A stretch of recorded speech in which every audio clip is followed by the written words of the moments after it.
This is how I made the sticky bomb from GTA 5 into a real thing, using some pretty basic and expensive materials. Before I go any further, I just wanted to make it clear that no, I am not actually making a real bomb here, obviously. Although I'm sure at this point I'm already on some watch list somewhere, or even worse, I've been demonetized. Either way, I'm going to take you through the whole design process, step by step. How I came up with the idea for this, how I designed and created it, and at the end I'll show you the finished product, plus a cool little detail I did on. Okay, so where did the idea for this come from? Well, ever since seeing Architrico's replica of the railgun from GTA 5 made for Dark Viper AU, I've been wanting to bring something from GTA into my own room. I didn't know what I wanted at first, but I knew it had to be 1. Recognisable. It had to be something everyone knows is from GTA, and 2. It had to be somewhat simple, as I don't really have the talent to design something as complex as a railgun. After thinking about it for a long while, I eventually settled for the iconic sticky bomb, arguably one of the best weapons in the player's arsenal. Now that I had something that I wanted to create, the next part of the process was to think about the size of it I wanted it to be. I wanted to make it as close to the in-game version as I could possibly get, so I had to do some pixel measurements on the sticky bomb to find out its dimensions. I used the trusty length of a king-size cigarette as a ruler, and came to the conclusion that the sticky bomb has a length of 206mm.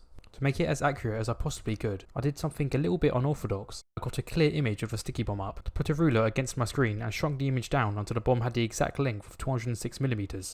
I then put the ruler down and taped a piece of paper to my monitor. From this, I could trace the entirety of the sticky bomb onto the paper. This ended up giving me an invaluable reference for the sticky bomb, which I ended up using a lot. I also traced the front and side profiles of the bomb too, which pretty much gave me all the references I needed. Now that I had this to work with, I can start thinking about some of the materials I need to make this. For the base of it, I wanted something fairly light and easy to cut to shape. After looking around for a bit, I stumbled across a thing called floral foam. It's mainly intended for flowers, but I've seen some videos online of people using it for all kinds of modelling projects. It keeps its shape well, it's easy to cut and it's lightweight. It's pretty perfect for what I needed. However, this by itself won't be enough to replicate the same plastic explosive look of the sticky bomb, so I had an idea to cover the floral foam in a green moulding clay. These materials would all be that's needed to make up the plastic explosive part of the sticky bomb. Next, I wanted to get the materials for the detonation box. I also wanted to add a bit of functionality to it, so I decided I was going to make the screen of the sticky bomb light up whenever the switch is pressed.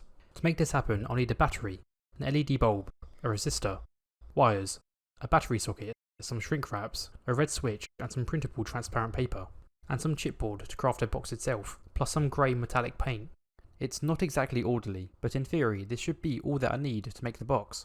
Speaking of the box, here's the circuitry that's going to be inside it all laid out. It's simple but should prove effective. I now needed an actual screen for the LED light to glow through, so I opened Photoshop, got a high quality image of a sticky bomb. I cut out everything except the word armed, made the words themselves transparent. Finally, I made the screen black. If I print this out and put some red light behind it, you'll see what I'm trying to go for. This probably isn't the best way to do this, but for the resources I had available to me, this was the best thing I could do. That makes up the bulk of the materials for the sticky bomb. All that's left now is the small details, like the fake wires and tape. And there we have it, that should be everything we need.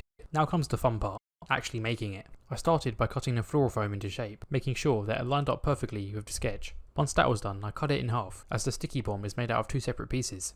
I tried my best to make it even on both sides, but there was a very slight wonk to it. It wasn't really that noticeable, and as I'm going to be putting clay on it anyway, I just ignored it. I spent some time rounding out the edges and corners. Once it was looking good, I moved on to preparing the modelling clay. I flattened it out to the size I needed and then wrapped it around one half of the bomb. I then made it as smooth and as even as I could. Once the first half was covered, I moved on to the second half. When they were both completely covered, I put some extra time making the folds on either side of the bomb, which made it look pretty close to the one in game. I have to say, I was really happy with what we had so far, although it wasn't as perfect as I would like it to be. The bomb was a bit larger than my references due to me not factoring in the extra size gained from the clay, but despite that, it still looked good, so I carried on with the next step, the detonation box. This is definitely going to be the most time consuming part of the process. I started by mapping out the exact dimensions of the box.